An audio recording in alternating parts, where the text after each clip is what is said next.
Hey, thank you for joining us. I'm SJ with Commission Shift. I'm here with Virginia Palacios, Commission Shift's Executive Director. And we are about to launch into a discussion of the Railroad Commission's open meeting this morning. So Commission Shift is building public support to hold the Railroad Commission, our state oil and gas agency, accountable. We believe that the State Oil and Gas Agency, the Railroad Commission, can better protect our natural resources and our well-being. We educate, advocate, and build public support for reforms that prepare Texas for our energy future. And to that end, we are here to discuss the agenda items from this morning's oil and gas open meeting held by the Railroad Commission.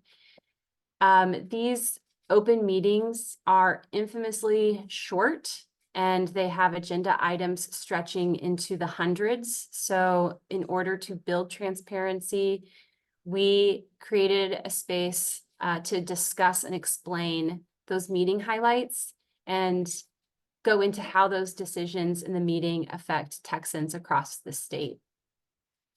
So Virginia, typically we start at the top of the agenda and work our way through. Does that sound good to you? Sure. Yeah, we can do that.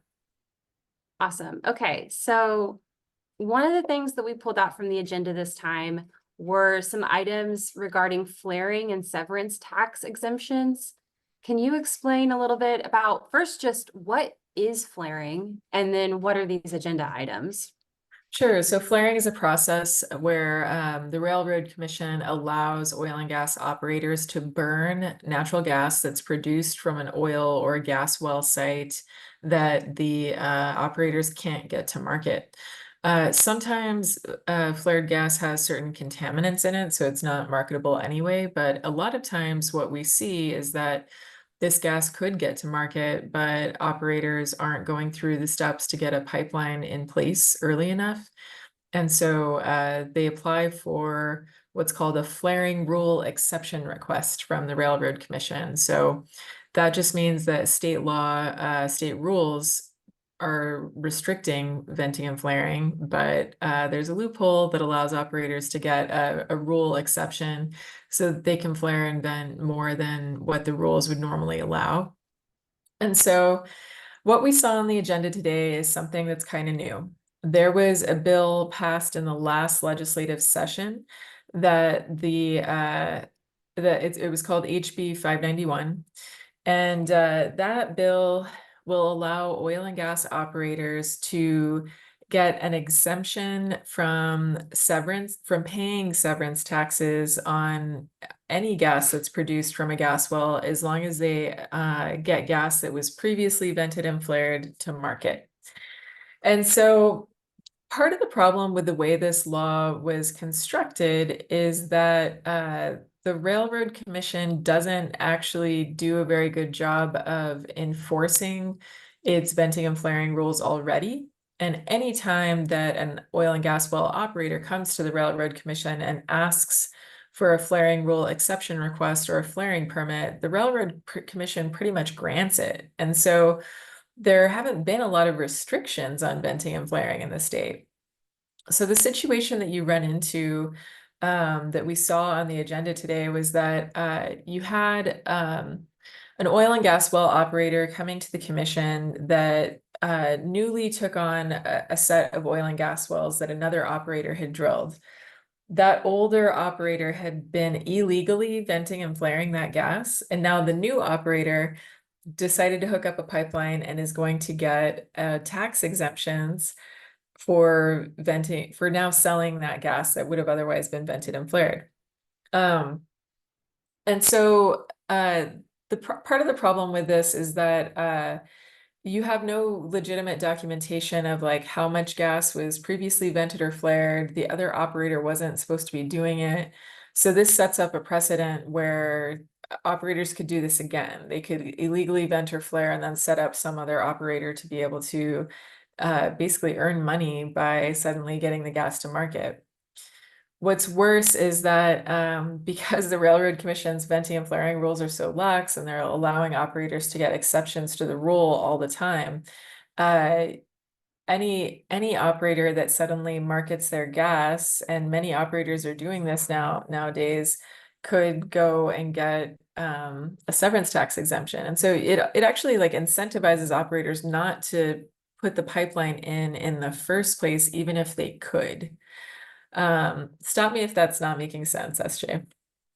Thanks. No, so you're saying that if they had been doing what they were supposed to be doing all along, there would have been no tax incentives. But Yep. because they were illegally flaring or flaring in some way, shape, or form, venting and flaring, and then adding a pipeline, now they're getting credit for that. Yeah, and I'm not talking about If- this specific operator that was on the agenda today necessarily, but I think that any operator that wants to get a gas production tax exemption going forward, even if they knew that they could hook up to a pipeline that's nearby, they now have an incentive not to. They have an incentive to actually go and vent and flare their gas for at least a month and then later on hook up to a pipeline. And so sometimes the legislature passes bills just under the value system that like all incentives are good incentives and like we should reduce taxes as much as possible for business, but they're not really thinking through all the ways in which they're actually incentivizing adverse behavior that we don't want to promote. Okay, so HB 591, and did you say how long that's been? That's a fairly recent law, you said? You know, what's interesting is that this law was just passed by the legislature last year, but there's been something similar already in the Railroad Commission's rules already existing, but we haven't really seen it used. And I know Julie Range was working for a legislative member last year. She had kind of seen some of this stuff like come before the legislature. I don't know if you have any additional context, Julie, on what existed before this law was passed.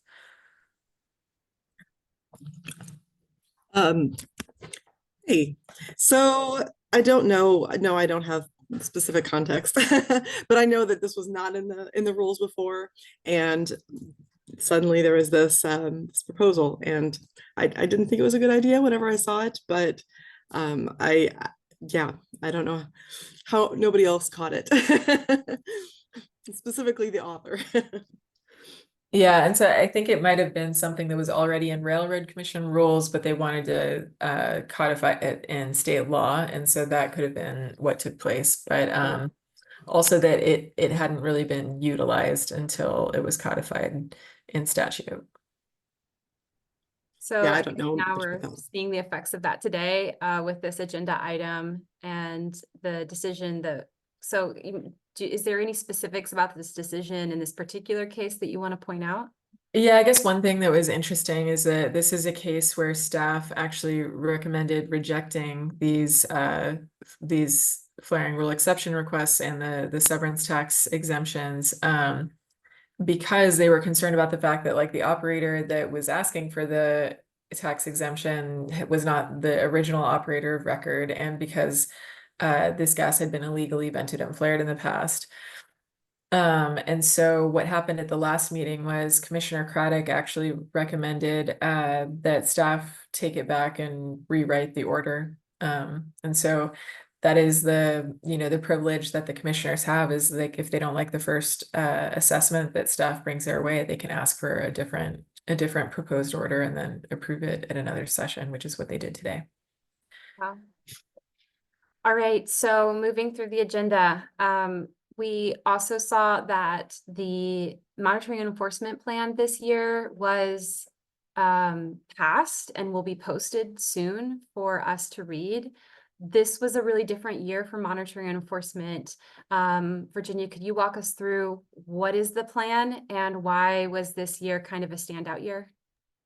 Sure. So the monitoring and enforcement plan is a document that the Railroad Commission publishes every year as a draft, and they allow the public to comment on it. And it's a plan for the year ahead. And so it's a set of goals and things that they're going to plan to do in the year ahead to do better monitoring and enforcement, especially for people who live next to oil and gas wells, whose water might be contaminated, who might be experiencing problems with oil and gas wells. This is a really important document to weigh in on. And so for the past 3 years, since Commission Shift launched in 2021, we've been rounding up folks to comment on the plan and see what we can do to improve agency processes through this comment period. It's like a 30-day comment period that happens every year. And so this year, the Railroad Commission took some of our advice from last year, and instead of publishing a draft of the plan and taking public comment on that draft, they let the public weigh in before publishing the plan. And so the reason why we proposed that in prior years was because we were seeing them come up with this whole draft plan, and then they weren't really incorporating any of our comments into the final version. And so we wanted to see them like craft a plan that was truly based on stakeholder engagement and public input from the get-go. And so it sounds like that's what they've done this year.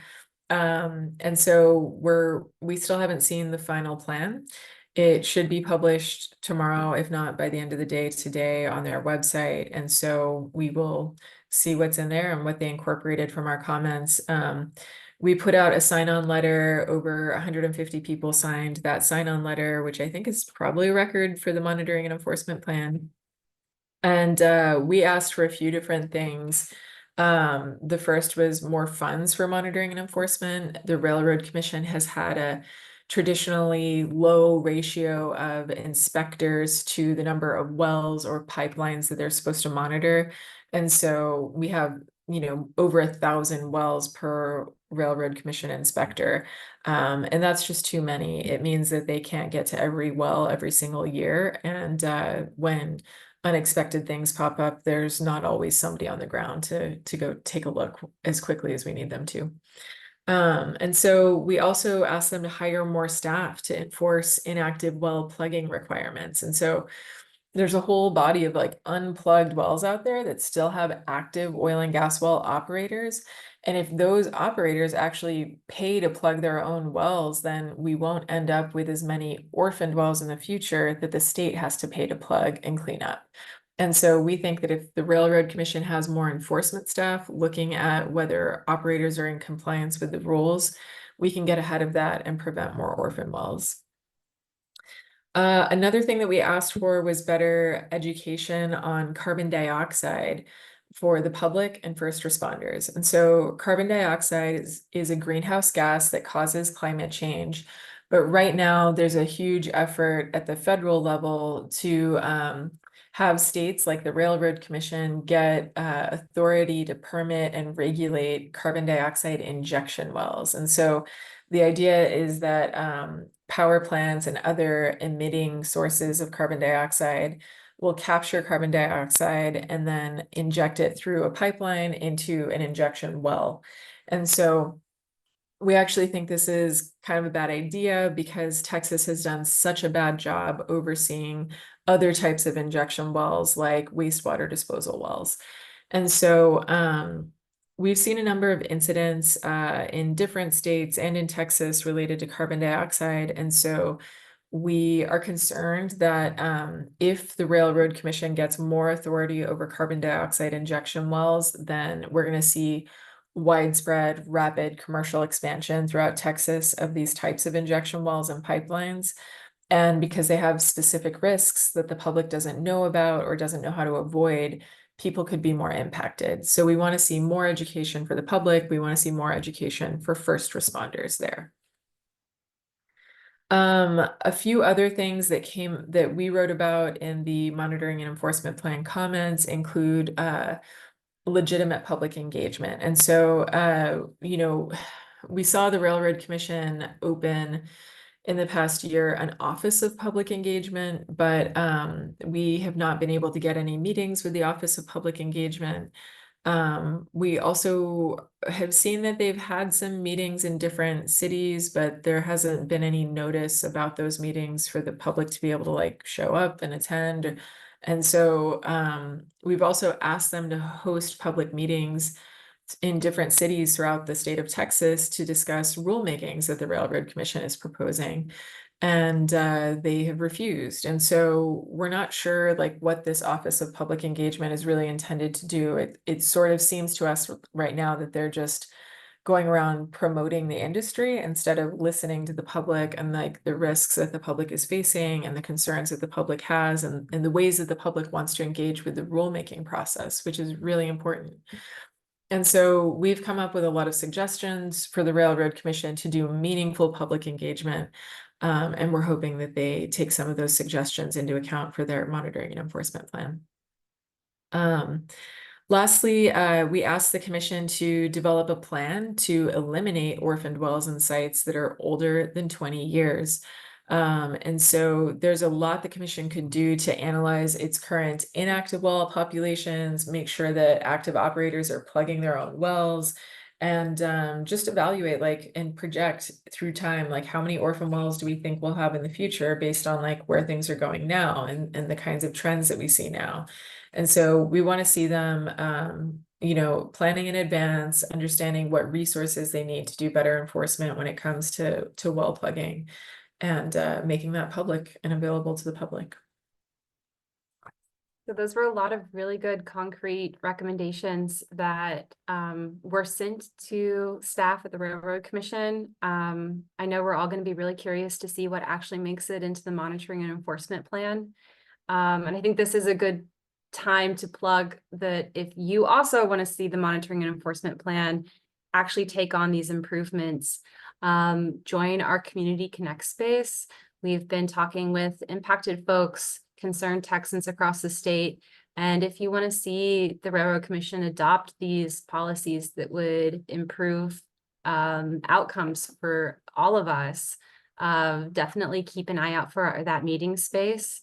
So that we can follow up on these recommendations and keep that, you know, in the forefront of all the things that we talk about when we go to the Railroad Commission and advocate for better for everyone. All right. With the time we have left, I think it's really important that we pivot to the end of the agenda where we got into some executive items and then the public input section of that meeting.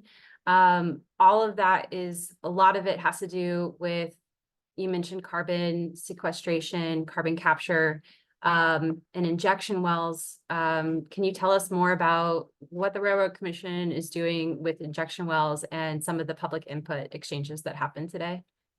Yeah, so essentially what we're talking about here are wells that the EPA allows states to take over authority for. And so the U.S. Environmental Protection Agency has a program called the Underground Injection Control Program, UIC.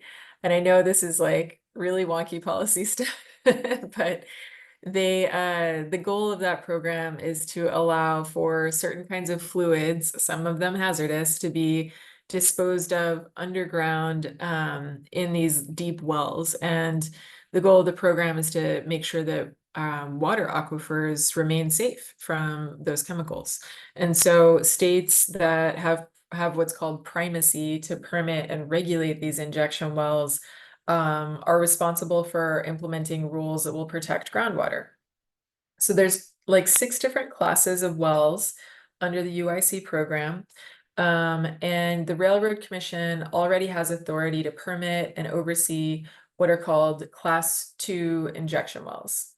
And so Class 2 injection wells are used for disposing of salt water that is produced from an oil and gas well as a byproduct of the process. There's like naturally occurring old school prehistoric salt water in an oil and gas formation, and it comes out of the ground when you produce oil and gas. That water has a lot of harmful chemicals in it. It can have radioactive materials in it. So you want to make sure that it gets disposed of properly in a way that is not going to eventually harm fresh water, especially drinking water. Class 2 injection wells are not only used for disposing of salt water, but they are also used for something called enhanced oil recovery, or EOR. And so EOR is when you have an oil and gas well that's basically inactive, and then you can drill another Class 2 well nearby, and you can inject some kind of fluid, which could be water or it could be carbon dioxide, into the Class 2 well, and then that flushes out oil and gas and hydrocarbons from the oil and gas well. And so we're seeing like a lot of, I guess, where to start? There's so many issues with these class 2 wells. So the traditional issues that we've had with class 2 wells, which we are seeing today still, it has to do a lot with like the saltwater disposal that we're seeing in the state of Texas, right? And so we have seen a number of earthquakes throughout West Texas in particular, but also here in South Texas and the Eagle Ford Shale that are related to class 2 injection, to saltwater disposal. And so you can go to TexNet, that is maintained by the University of Texas Bureau of Economic Geology, and you can see a map of all the earthquakes that are happening in Texas. And it was not until recent years when we started doing a lot of oil and gas development in Texas with the advent of hydraulic fracturing and producing a lot of salt water out of the ground and needing to inject that salt water that we started having these earthquakes. And so so we know that those class 2 injection wells are causing earthquakes. There's a lot of peer-reviewed scientific literature demonstrating that. There also is peer-reviewed literature showing that there are a lot of sinkholes forming throughout Texas that are related to class 2 injection wells. So we have earthquakes, we have sinkholes, and now most recently we've started to see fluids coming out of unplugged wells, like orphaned wells or inactive wells that still have active operators. And there have been these other cases of geyser-like well blowouts within the past 2 years from other unplugged well bores. And so we're very concerned that class 2 injection wells are causing a lot of incidents, that they're creating risks to drinking water sources and other underground sources of water. And we think that the Railroad Commission needs to do a better job of overseeing its class 2 program. And so Commission Shift wrote a letter to the EPA on March 1st, and we asked them to consider taking away the Railroad Commission's authority to permit these class 2 injection wells because of all the problems and incidents that we're seeing in Texas with these wells, because of the sinkholes, the earthquakes, the well blowouts, and the leaks from unplugged wells. And so EPA just wrote us back. We got a letter back from them about a week ago, and it said that they think that the issues that we raised in our petition show that there are substantial concerns with the Railroad Commission's Class 2 program, and that all these issues need to be evaluated with a thorough legal and technical review. We don't know when that's going to take place or what will be included in that review, but we think it's promising that the EPA said those things and that they appear to be concerned about this issue. The other reason why this is important right now is because of carbon dioxide, right?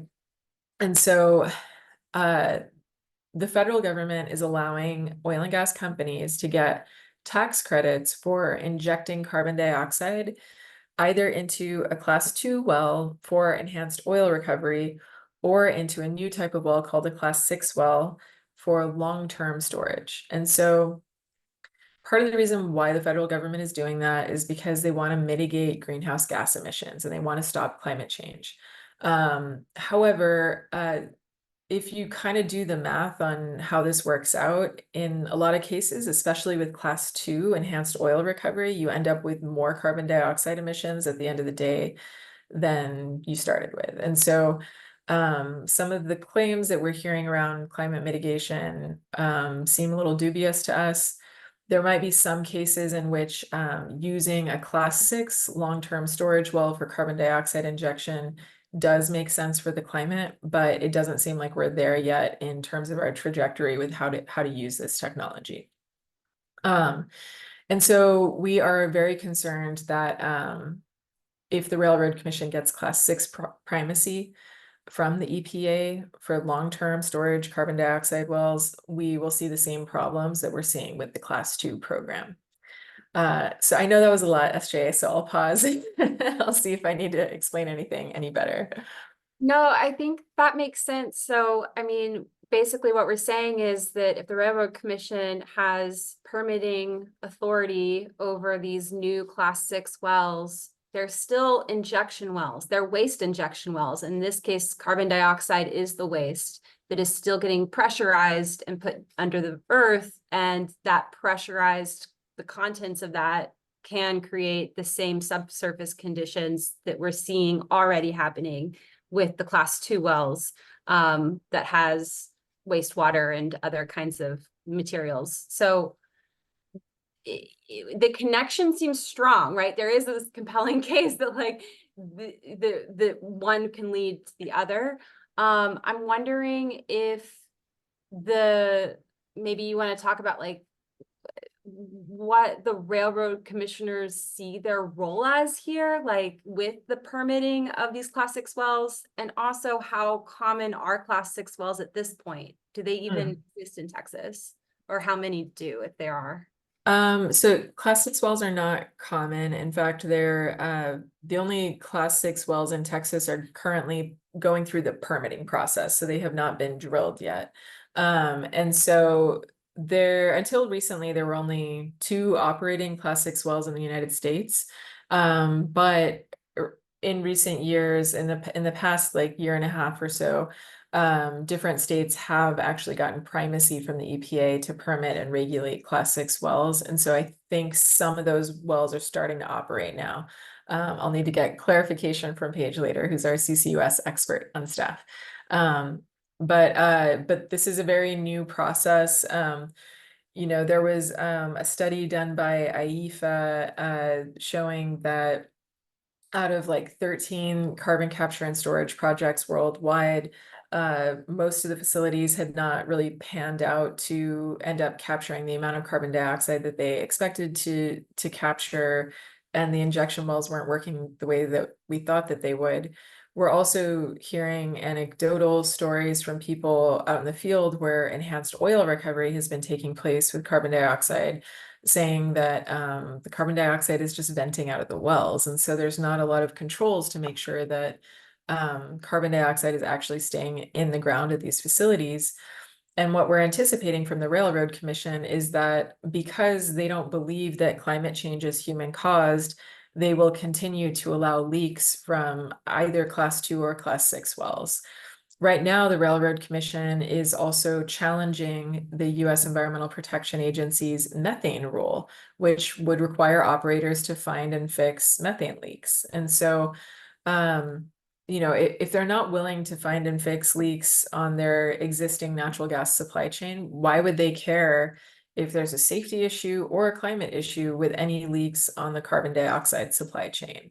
And so this is another thing with this burgeoning CCUS industry where you have you know, a lot of investors trying to say that they have a low carbon footprint, but at the end of the day, this technology is all being managed by people that don't even believe that climate change is human caused and don't care what happens at the end of the day if there are leaks. Yeah, I think everyone should be concerned about that. I also wonder if you can speak to, there's the leaks issue. We also talked about groundwater contamination. Can you speak to what that can look like with carbon dioxide, and what the Railroad Commission should be doing, is or is not doing in regards to the groundwater contamination threat? Sure. So if carbon dioxide mixes with water, you get carbonic acid, which can be a very strong acid. We heard testimony from an operator during the last legislative session saying that he drilled through a CO2 acid gas plume with a heavy duty drill bit. He was taking as many precautions as he could in that scenario. And in a matter of 12 hours, that acid completely ate through his drill bit and he came out of the hole without a bottom hole assembly. And so that is very concerning, especially if that type of acid were to come up through an unplugged wellbore and affect aquifers. And so carbonic acid is one issue. Also, what can happen when water is acidified is that you have heavy metals drop out of the surrounding aquifer formation and become available in the water. So if you're pumping that water for drinking water use, you might end up with heavy metal contamination in that. And so what we need from the Railroad Commission is a much more stringent program, but what we have is a track record of them ignoring public complaints, ignoring public feedback on permitting applications. We see the commissioners sending back recommendations from administrative law judges and technical examiners that say, no, you shouldn't approve this permit. And so it's hard to trust that with the current structure we have at the Railroad Commission, they're going to make protective decisions at the end of the day that are going to prevent contamination and protect underground sources of drinking water. And when I say structure, what I'm talking about is the fact that the railroad commissioners are allowed to take campaign contributions of any amount, any time of year from any donor. And 2/3 of their campaign contributions come from the same companies that they make decisions about on the commission. And so it's hard to believe that they're going to be making unbiased decisions based on science when we are seeing them turn back the recommendations of their technical examiners.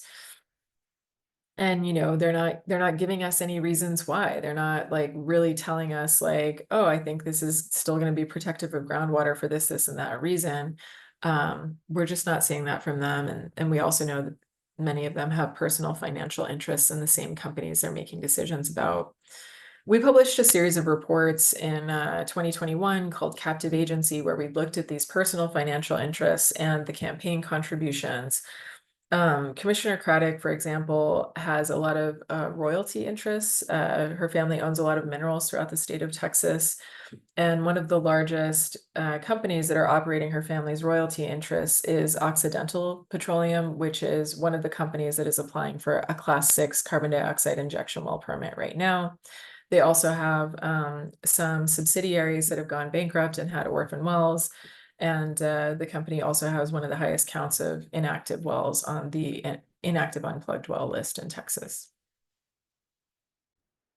So that's a lot of really helpful information. If folks are listening, what would you tell them that they can do? What could someone who is hearing this information or maybe has heard it before and shares the concerns about these potential conflicts of interest, about groundwater, about emissions, what can they do right now? Oh gosh, thanks for asking.